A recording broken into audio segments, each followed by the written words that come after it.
We're getting a clearer picture today of the terror and the panic of Maui residents on August 8th, the day Lahaina burned.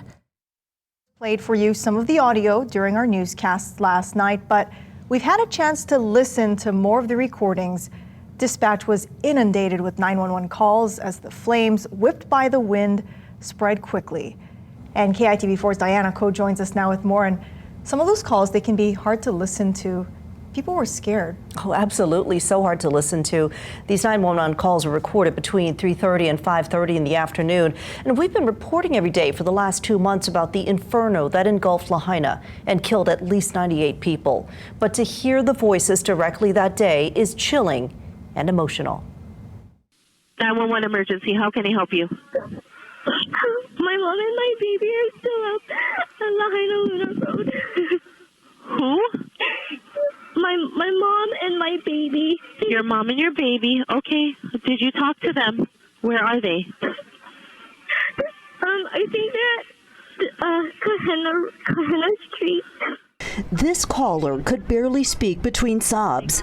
She said she last saw her mom and baby on Kahena Street near Lahaina Luna Road. Her mother took the baby up the road where she thought it was safer, but the caller lost track of them and feared the worst. The dispatcher was kind and reassured her officers were in the area, and then the call dropped.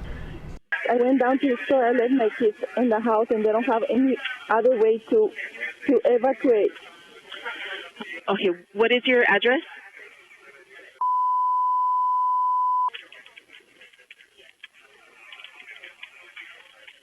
Okay, I'm sorry. What was your first name? And how old are your children? They're 19, 12, and 5. This was the entire call. We don't know what happened to this woman's children and if they were stuck in the inferno that leveled more than 2,000 buildings, most of them homes.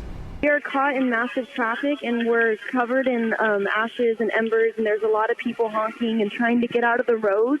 If there's anything you guys could do, because the ashes are engulfing our car, and like the flames are going on our car. Many callers complained of traffic and asked for help finding a way out. This was one of 2 calls from Front and Baker Street. Get out of Lahaina.